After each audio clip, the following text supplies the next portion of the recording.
Riding an all-terrain vehicle can be a year-round hobby for a lot of people, but as the weather warms up, more folks will be hitting the trails.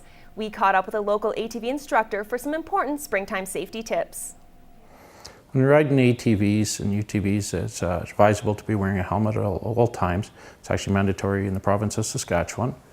Make sure if you're on a UTV, seat belts are used. If they're available, make sure they're done up and use them properly and of the proper size and weight when riding on ATVs and UTVs. There are laws regulating the size of the machine that they're allowed to ride and everything. You must be at least 16 years of age to ride anything over 90 cc's. And what about having passengers on your machine with you? There's only certain machines that are designed to carry passengers. They are called a 2-up machine or the max machines, and they do have 2 seats. Putting a seat on the back rack and using it as a second passenger seat is not legal. They're still designed for 1 passenger, and that's just a rest seat for the operator when he gets to his destination.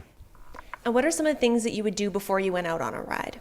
Before going on a ride, it's advisable to check your machine over, make sure you have proper fuel and oil in the machine, look at the distance you're going to be going, check your machine over, make sure there's no loose bolts or parts or anything that's broken or loose on the machine before riding.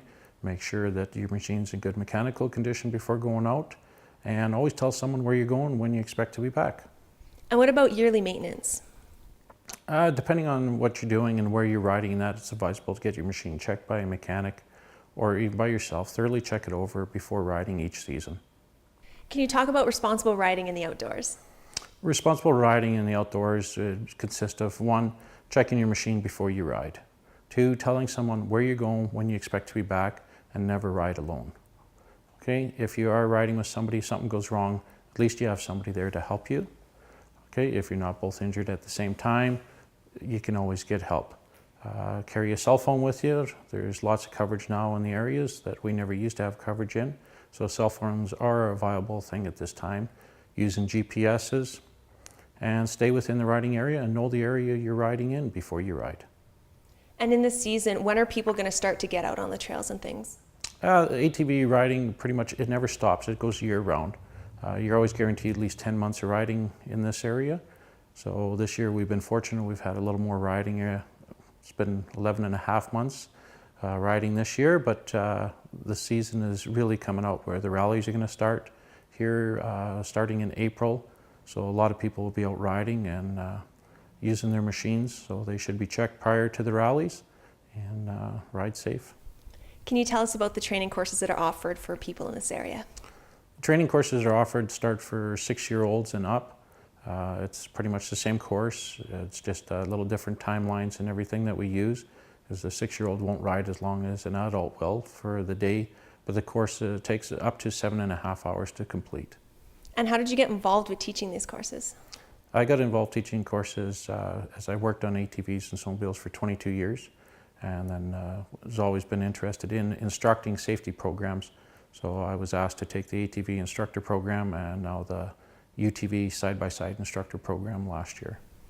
And how can people ensure that they have a safe and enjoyable ride out there? Know the area you're riding in and drive within your limits and ride straight, no alcohol or drugs, and make sure your machine is in good shape. All areas are considered high risk. Even though we live on the prairies, everyone figures our ground is flat. There's little knolls in the field and everything. You don't always see oncoming traffic. Remember, all trails are both 2 ways. Stay to the right. If you're on a trail, if you're in an area where there's multiple riders, get together and decide on a route to ride. And that's so you're not running into each other. Never come back down the same path. If it's only wide enough for 1 machine at a high rate of speed, slow down, know the area, and check the terrain before going. Watch the ice in the water. You could be surprised what's underneath. Even with the little bit of snow and that we have, riding a machine, there still can be a rock underneath. Can catch the front wheel, throw you off the machine, and you could have serious injuries. Is there anything that motorists should keep in mind when they come in contact, I guess, with riders? Depending on where you're riding, you have to properly check the highway or roadways both ways before crossing, which means mandatory. You have to lift your visor, take your goggles off, and physically turn your head from side to side to look for oncoming traffic before crossing roadways. Great advice that we all should be following. After these messages, we go behind the scenes at the Canadian Cancer Society's Daffodil Week.